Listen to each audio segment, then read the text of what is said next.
Diz assim a palavra do Senhor nosso Deus, no Salmo de número 103. Bendize, ó minha alma, ao Senhor, e tudo que há em mim, bendiga o seu santo nome. Bendize, ó minha alma, ao Senhor, e não te esqueças de nenhum dos seus benefícios. É Ele quem perdoa todas as tuas iniquidades, quem sara todas as tuas enfermidades, quem redime a tua vida da cova, quem te coroa de benignidade e de misericórdia, quem te supre de todo o bem, de sorte que a tua mocidade se renova como a da águia. O Senhor executa atos de justiça e juízo a favor de todos os oprimidos. Fez notórios os seus caminhos a Moisés e os seus feitos aos filhos de Israel. Compassivo e misericordioso é o Senhor, tardio em irar-se e grande em benignidade. Não repreenderá perpetuamente, nem para sempre conservará a sua ira. Não nos trata segundo os nossos pecados, nem nos retribui segundo as nossas iniquidades. Pois quanto o céu está elevado acima da terra, assim é grande a sua benignidade para com os que o temem. Quanto o Oriente está longe do Ocidente, tanto tem ele afastado de nós as nossas transgressões. Como um pai se compadece de seus filhos, assim o Senhor se compadece daqueles que o temem, pois ele conhece a nossa estrutura. Lembra-se de que somos pó. Quanto ao homem, os seus dias são como a erva, como a flor do campo. Assim ele floresce, pois passando por ela o vento, logo se vai, e o seu lugar não a conhece mais. Mas é de eternidade a eternidade a benignidade do Senhor sobre aqueles que o temem, e a sua justiça sobre os filhos dos filhos, sobre aqueles que guardam o seu pacto, e sobre os que se lembram dos seus preceitos para os cumprirem. O Senhor estabeleceu o seu trono nos céus, e o seu reino domina sobre tudo. Bendizei ao Senhor, vós anjos seus, poderosos em força, que cumpris as suas ordens, obedecendo à voz da sua palavra. Bendizei ao Senhor, vós todos os seus exércitos, vós ministros seus, que executais a sua vontade. Bendizei ao Senhor, vós todas as suas obras, em todos os lugares do seu domínio. Bendize, ó minha alma, ao Senhor. Pai, suplicamos a bênção do Espírito Divino para que a palavra do Senhor seja aberta para nós e o nosso coração para ela. Concede-nos fé para ouvi-la, para que haja proveito, para que a palavra se una à fé no nosso coração, para que haja, meu Deus, a tua eficácia em nós.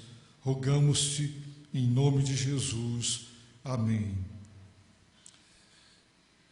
Meus irmãos, é muito comum alguém pensar e dizer: está na hora de sentar com meu filho para conversar com ele. Tem algumas coisas que eu preciso lhe dizer, tem algumas coisas que ele precisa ouvir. Ou alguém diz assim: alguém precisa chamar esta pessoa e dizer a ela algumas verdades. Essa pessoa está precisando ouvir algumas coisas.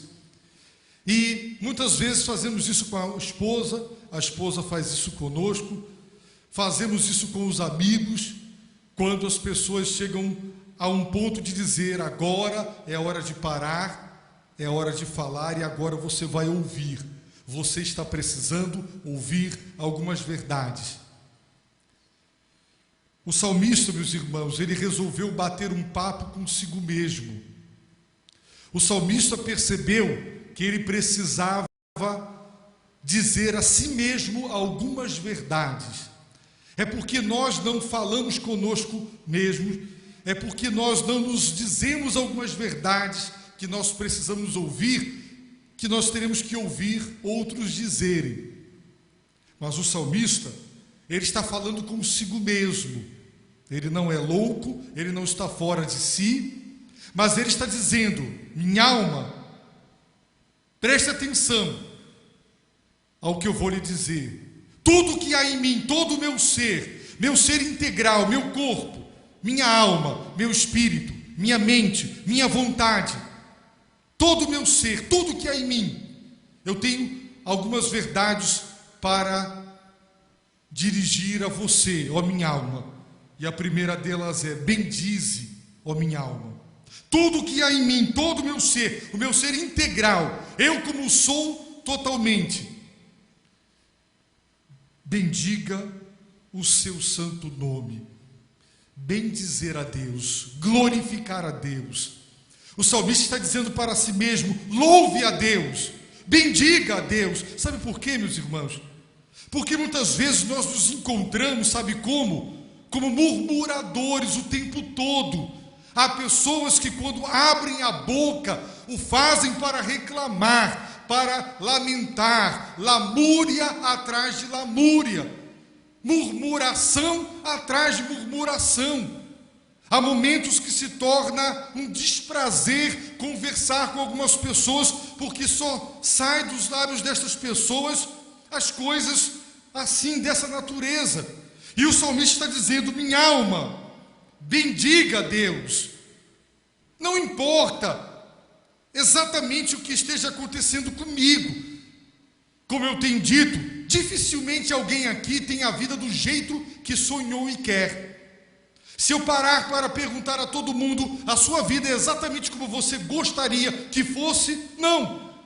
Quem tem um bom marido tem problema com o filho, quem tem uma boa esposa tem problema com o pai, quem está bem com o pai, quem está bem com a esposa, com o filho, não está bem no trabalho, tem alguma situação, tem alguma circunstância que cada um de nós aqui é levado a dizer: minha vida não é do jeito que eu queria.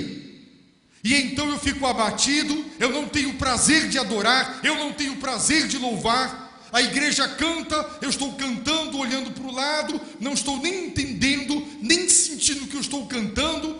E de segunda a domingo eu não exalto, eu não glorifico, eu não bendigo a Deus. E ele está dizendo: minha alma, bendiga a Deus, tudo que há em mim, todo o meu ser, louve a Deus, exalte a Deus, fale bem de Deus. Isso é exaltar a Deus. Bendiga o nome dele, porque o nome dele é santo, e o nome representa a pessoa. Portanto, Deus é santo, ele é digno de louvor. E ele repete para si mesmo: bendize, ó minha alma, o Senhor. E agora ele faz uma grave e séria advertência: e não te esqueças, minha alma, tudo que há em mim, não te esqueças, sabe do quê? De nenhum dos seus benefícios. Quantos benefícios Deus tem proporcionado a cada um de nós, quantos? Mas nós nos esquecemos. Nós ficamos só focando nos problemas, nas tristezas, e deixamos de bendizer, de louvar e de glorificar a Deus, e nos esquecemos. Meus irmãos, me toca muito as passagens quando Deus fala com o seu povo: eu estou abençoando vocês, e vocês prosperarão por causa da minha bênção. Não se esqueçam, sou eu a fonte de toda a bênção. Não se esqueçam, porque quando Israel entrou na terra, prosperou, se esqueceu de Deus. Meus irmãos, Ezequias, um rei de Israel, foi tão abençoado por Deus, e a Bíblia diz que ele não honrou todas as bênçãos, ele se esqueceu de Deus na prosperidade. O livro de Crônicas, os 2 livros de Crônicas, os 2 livros de Reis, são exemplos históricos concretos de reis que buscaram a Deus e prosperaram e foram abençoados, e no auge se esqueceram de Deus. e depois é que foram buscar na angústia, quando caíram de novo.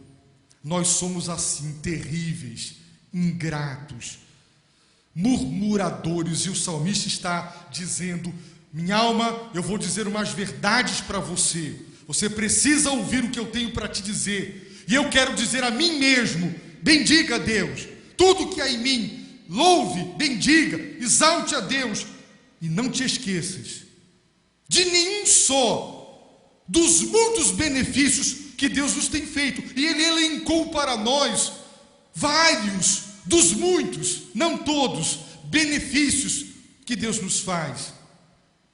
Meus irmãos, na minha vida devocional diária, eu agradeço a Deus por cada grão de comida que eu ponho na minha boca. Eu agradeço a Deus cada segundo de saúde que Ele me dá, porque quando nós ficamos doentes, então nós pedimos a cura.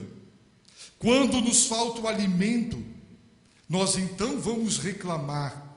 Quando falta o salário com o desemprego, mas você não agradece cada centavo de sustento que entra, cada segundo de saúde que tem para trabalhar, cada porta que Deus abre, mas quando elas se fecham, aí sim, ainda nos damos ao luxo de ficar zangados com Deus, e Ele está dizendo: não te esqueças de nenhum. Minha alma, escreve a lista, todos, e Ele começa: é Ele quem perdoa todas as tuas iniquidades. Tu és iníqua, minha alma, tem iniquidade em você. Esse homem está sendo honesto consigo mesmo, ele se conhece, eu me conheço, você se conhece, e se formos honestos, admitiremos: há iniquidade dentro de nós. Mas sabe quem é que perdoa as nossas iniquidades? Deus. Os irmãos observaram que o primeiro benefício que abre a lista dos benefícios é o perdão, porque não tem nada mais precioso do que o perdão. Porque se Deus não perdoar as nossas iniquidades, nós vamos pagar uma por uma das nossas iniquidades.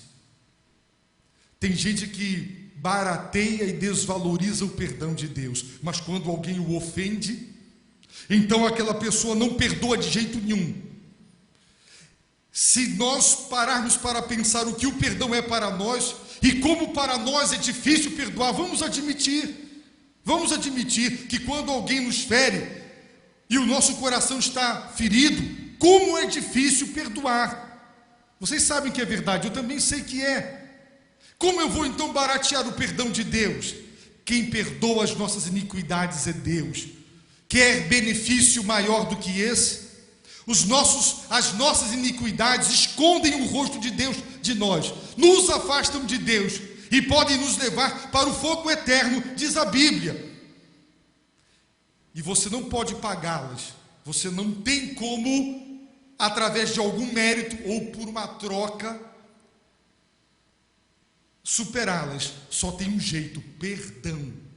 Quando se trata das nossas iniquidades, só perdão. E o salmista está dizendo: é Ele. Quando você se arrepende verdadeiramente, é Ele quem perdoa. Então bendiga a Deus. Ora, você está com um problema, você está enfrentando lutas, é verdade, quem não está? Mas bendiga, todo o meu ser, louve a Deus, porque Deus é maravilhoso. Muitos são os seus benefícios para conosco. Eu não posso esquecer o maior de todos, o perdão. É Ele quem sara todas as tuas enfermidades. Meus irmãos, toda cura é divina. Porque se Deus não quiser que uma pessoa seja curada, não adianta. Leve essa pessoa para os maiores e melhores hospitais, os equipamentos mais sofisticados de ponta. Aquela pessoa não fica curada, ela convive com aquilo o resto da vida, porque toda cura é divina. Porque se o médico descobre, Deus lhe deu inteligência. Se há uma descoberta de um componente químico, é tirado da natureza. Quando alguém inventa uma droga, é um somatório de componentes químicos, vem tudo de Deus. Foi Deus quem colocou nas plantas, em todos os lugares, a química é Ele, vem tudo dele. E quando Ele quer fazer prosperar aquela medicação e aquele tratamento, tem cura. É Ele quem sara todas as tuas enfermidades. É Ele quem redime a tua vida da cova. Com certeza, Ele está falando que é Deus quem nos livra da morte, a cova. Só que chegará um dia que não vai ter jeito. O cemitério é o lugar para onde todos vamos. Talvez você ainda não tenha ido no lugar tal. Já foi em Parintins? Ainda não. Já foi ali? Não, eu não conheço o Presidente Figueiredo. O cemitério, você vai visitar, pode ter certeza. Eu também. Não tem, nós vamos lá. É lá onde nós vamos parar.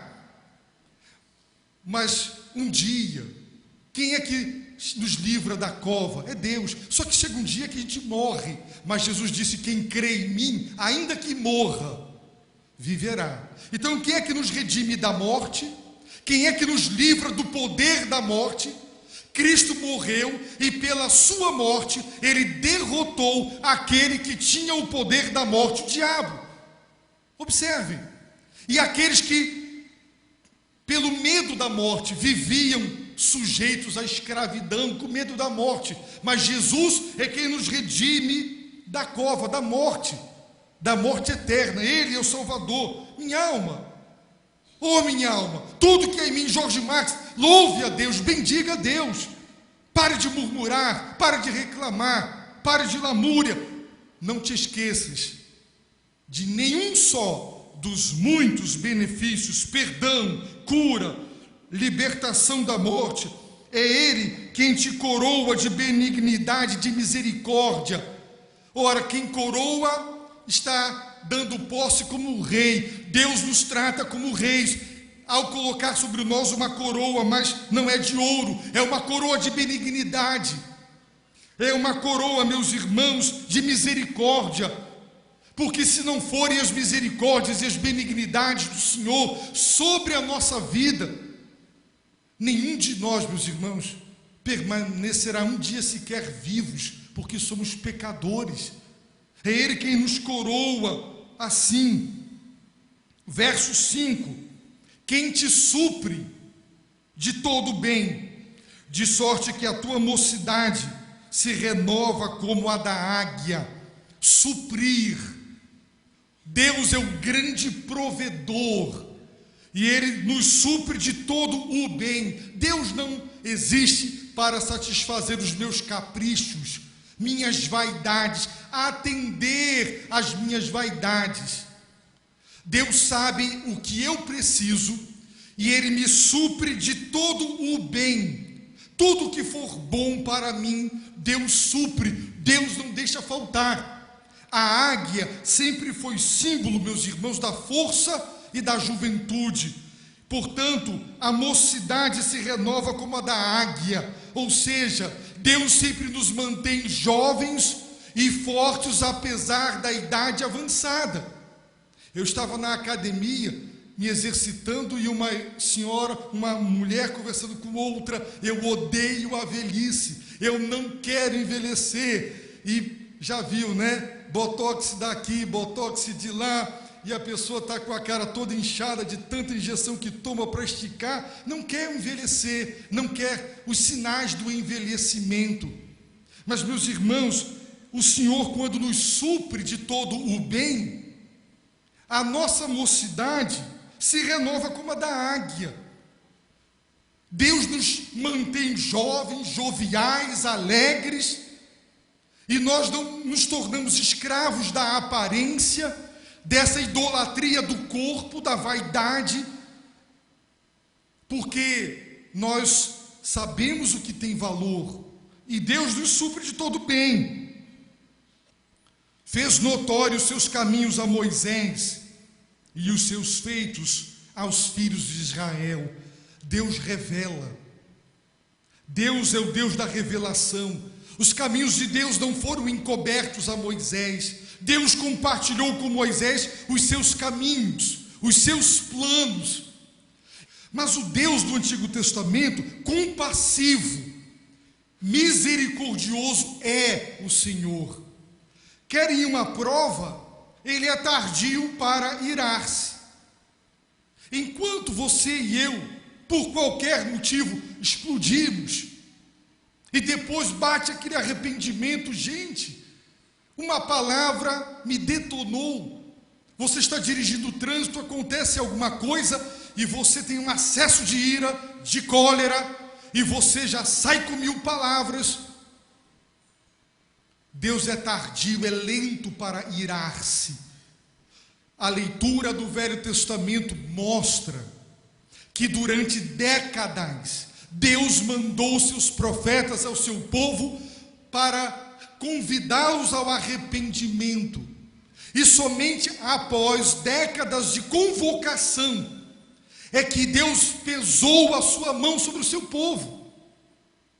Deus, meus irmãos, não reage instantaneamente como nós, e depois colocamos a mão na cabeça e dizemos: o que eu fiz? Dei um soco, agredi com palavras, tive uma atitude impensada, joguei o carro em cima do outro. Ira, arroubos, acessos de ira, de cólera, de fúria, que nos levam a atitudes impensadas e raivosas. Não, Deus é compassivo. O Deus do Velho Testamento é o Pai de Jesus Cristo. Ele é misericordioso e compassivo, tardio em irar-se. Ele não se ira rapidamente. Ele custa. A misericórdia dele triunfa sobre o juízo dele. Deus vai nos dando tempo para o arrependimento. É a bondade de Deus, querendo que nós nos arrependamos, mas na nossa estupidez, nós concluímos assim: nada está me acontecendo, não estou absorvendo nem sendo alvo do castigo, então Deus não está nem aí. E ele não entende que o fato de Deus imediatamente não nos punir por causa dos nossos pecados, não é porque Deus não está nem aí, é porque Ele está nos dando tempo para o arrependimento. Ah, mas a cegueira, a estreiteza espiritual humana é tal que o indivíduo conclui: tenho feito e acontecido, e nada me acontece, então Deus não está nem aí, vou continuar. Não entende que Deus é tardio. Ele demora para se irar, para que você e eu nos arrependamos. Porque, meus irmãos, agora diz uma coisa: a Bíblia compara a ira a um fogo. É difícil acender um fogo, né? Com a mão ali, sem isqueiro, sem tecnologia. É difícil fazer uma fogueira e com galhos fazer pegar fogo. A ira de Deus é assim. É difícil dela acender, mas depois que ela acende, custa para apagar. No entanto, olha aqui, tardio em irar-se e grande em benignidade. Não repreenderá perpetuamente. Ele repreenderá sim. 70 anos no cativeiro na Babilônia, 70 anos, mas não foi para sempre. Ele trouxe o seu povo de volta para a terra prometida. Querem uma prova de que Deus é benigno, de que a benignidade de Deus é grande, de que Ele é compassivo e misericordioso? Primeira, Ele é tardio em irar-se. Ele repreende, não perpetuamente, nem para sempre conservará a sua ira. Ele se ira. A ira de Deus é uma reação santa e justa de Deus diante do mal. E quando Ele, meus irmãos, repreende e Ele se ira, Ele pesa a mão, mas Ele não conservará para sempre. A ira de Deus, Ele mesmo coloca um limite de tempo para ela. Por isso, meus irmãos, o livro do profeta Isaías está dividido em duas grandes partes.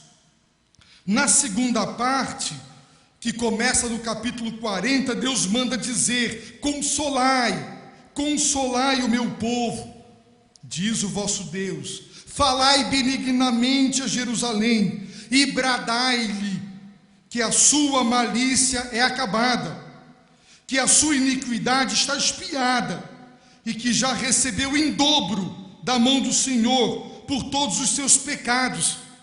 70 anos se passaram, a minha mão, Deus disse, pesou, já puni, já castiguei, chegou o fim da punição. Consolem, console o meu povo.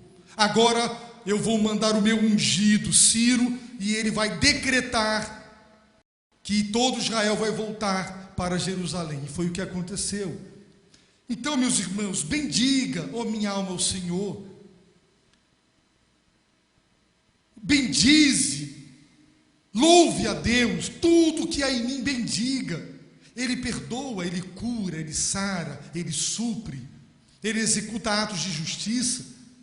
Esse Deus é misericordioso e compassivo. Nós somos tão pecadores que a ira de Deus nos consumiria, mas Ele é tardio em irar-se. E quando nós não aproveitamos o tempo da graça para o arrependimento, e a mão de Deus pesa, ela não pesa de uma maneira que não termina, tem um tempo determinado por Deus. Olhem que coisa maravilhosa, é o Deus do Velho Testamento, que muitos dizem, eu não quero. Não nos trata segundo os nossos pecados, nem nos retribui segundo as nossas iniquidades. Meus irmãos, o que é justiça? Justiça é não deixar o pecado impune. Uma pessoa errou, ela tem que ser punida. Matou, tem que ser presa. Agora, justiça não é só punir o erro, mas puni-lo de maneira justa. Portanto, alguém roubou uma galinha, 10 anos de cadeia, ele foi punido injustamente, é uma pena muito grave, muito severa, para um delito que não é tão grave. Ah, mas o político lá desviou bilhões, 1 ano de cadeia. Não é justo. Justiça não é só punir, é punir na proporção do delito. Quanto mais grave o delito, mais pesada tem que ser, maior é a culpa e pesada é a punição. 10 anos para um crime, 20 para outro, 30 para outro. É a gravidade que determina o tamanho do castigo. Mas olha o que a Bíblia está dizendo: que Deus não nos trata segundo os nossos pecados, ou seja, os nossos pecados deveriam ser tratados com todo rigor, mas não é assim que Deus faz com a gente. A punição, a disciplina devia ser pesada, severa, mas porque Ele é compassivo, benigno e misericordioso, Ele não nos retribui, diz o texto, de acordo com as nossas iniquidades. As nossas iniquidades, elas exigiam uma punição muito mais severa, mas porque Ele é compassivo e misericordioso, Ele abranda a pena de 10 anos para 1 mês, de 30 anos para 3 anos. Ele ameniza, Ele não desce o seu braço forte e Ele não põe o peso da sua mão sobre nós. A mão de Deus é pesada. A Bíblia diz que horrenda coisa é cair nas mãos do Deus vivo. Ele é misericordioso e bom. Pois quanto o céu está elevado acima da terra, o salmista não tinha ideia do que era ano-luz, e o quanto uma galáxia está distante de outra, anos-luz. Mas ele diz que assim como o céu está elevado acima da terra, da mesma maneira a benignidade do Senhor é grande. Imaginem a distância entre a terra e a lua, o sol, entre o nosso sol e o próximo sol, a próxima estrela. Ele está dizendo, está nos dando uma medida de grandeza para dizer: a benignidade de Deus é grande, como é grande a distância entre a terra e o céu. E ele não tinha ideia de quanto era grande o nosso universo quando ele disse isso. E nós que temos alguma ideia, podemos dizer, ainda hoje, que maior do que a grandeza e as distâncias do universo, a benignidade de Deus é muito maior. Quanto o Oriente está longe do Ocidente, tanto tem Ele afastado de nós as nossas transgressões. Deus, quando perdoa, esquece. Irmãos, alguém aqui perdoa e esquece? Vamos ser honestos? Eu perdoei, bati o olho no caboclo, eu lembro tudinho. Tu me fez isso, eu já fico com prevenção com ele. não é assim? Perdoar e esquecer. Será que nós temos essa capacidade de esquecer? Nós temos memória, irmãos. Deus nos deu memória. Agora, Deus esquece, porque Deus só olha para frente. A Bíblia diz que Ele lança para atrás das costas dele, é linguagem simbólica para dizer Deus anda para frente, e o que ficou para trás, para Ele ficou para trás. Não importa o que eu fui e o que eu já fiz, se verdadeiramente eu me arrependi, confessei, foi para o fundo do mar, foi para atrás das costas de Deus. Deus afasta. Realmente o Ocidente e o Oriente estão bem distantes um do outro. Deus afasta assim de nós as nossas próprias iniquidades. Como um pai se compadece de seus filhos, assim, da mesma maneira, o Senhor se compadece daqueles que o temem. Meus irmãos, que Deus maravilhoso. Eu sou pai, eu tenho 2 filhos. O pai se compadece do filho, é amor, é muito amor que nós temos pelos nossos filhos. Isso gera compaixão. E o salmista estava refletindo a sua experiência como pai, a sua experiência como filho, e ele estava dizendo: a única explicação para Deus não me devorar, para a mão de Deus não me destruir, é que esse Deus maravilhoso, como um pai, Ele se compadece. Mas observem que Ele se compadece sobre aqueles que o temem, porque quem o teme não é perfeito, mas quando cai em pecado se arrepende e confessa.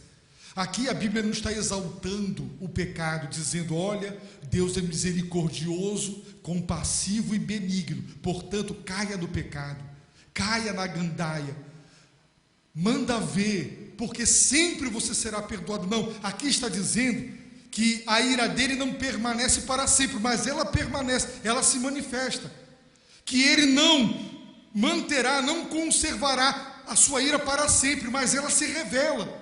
Deus não deixa o pecado impune. Não pense que esse atributo da compaixão, da misericórdia, da benignidade de Deus é um incentivo para pecar, porque quem pensar assim não o teme, e quem não o teme não terá a sua compaixão. Mas quem o teme é aquele que o respeita e sabe: Deus é santo, Deus é fiel à sua palavra. Eu pequei contra Deus, Ele não deixará o pecado impune, eu vou me arrepender, eu vou me consertar com Deus. Quem o teme, o busca. Quem o teme, evita o pecado. Quem o teme não é perfeito, mas quem o teme tem essas atitudes. Por isso que a benignidade, a misericórdia e a compaixão de Deus, elas se revelam abundantemente para aquele que o teme. E eu termino, meus irmãos, dizendo: pois Ele conhece a nossa estrutura. Fomos feitos do barro, somos de barro, sem valor e frágeis. Lembra-se de que somos pó. É isso que nós somos, pó. Com toda a sua beleza, a sua altura, os seus músculos ou a sua beleza, com toda a sua inteligência, com todos os seus títulos, você vai virar pó. Você veio do pó, é para lá que você vai. Você não é nada, eu não sou nada. O homem é como a flor do campo, hoje é linda, amanhã acabou. Mas Deus, de eternidade a eternidade, Ele é Deus. O trono dele está no céu, Ele é soberano, Ele é Deus. Então, eu termino dizendo: bata um papo consigo mesmo. Você gosta de dizer verdade para os outros. Agora eu vou chamar minha esposa e ela vai me ouvir. Tem coisas que essa mulher tem que ouvir e vai ouvir agora, ou o contrário. Ou eu vou chamar meu filho e ele vai sentar. Agora ponha você mesmo e diga: minha alma, tudo que há em mim, louve a Deus, minha alma. Pare de murmurar, pare de reclamar, pare de se lamentar, pare de ser ingrato. Não te esqueças de nenhum dos seus benefícios. Os teus pecados perdoados, tuas curas, o suprimento, a proteção. Lembre-se o quanto Ele é benigno, compassivo e misericordioso, porque se não fosse assim, meus irmãos, nós já estaríamos consumidos pela ira de Deus. Se você ainda não tem Jesus no seu coração, como seu Senhor e Salvador, só Ele pode salvar você, só Ele pode perdoar as suas iniquidades. Portanto, arrependa-se, creia, entregue-se de coração a Cristo, porque só Ele é quem nos salva. Você não pode se salvar. O que você fizer de bem e de bom tem valor, porque quem faz o bem, isso é muito bom, mas diante de Deus não vai ser computado como mérito para dele obter o perdão. Não conte com isso, você vai se dar mal. Conte com os méritos de Cristo, conte com a justiça de Cristo, conte com a misericórdia de Deus para o juízo final. E só tem um jeito: Jesus, Jesus, Jesus. Vamos orar? Baixe sua cabeça, feche os seus olhos, clame, humilhe-se, peça perdão,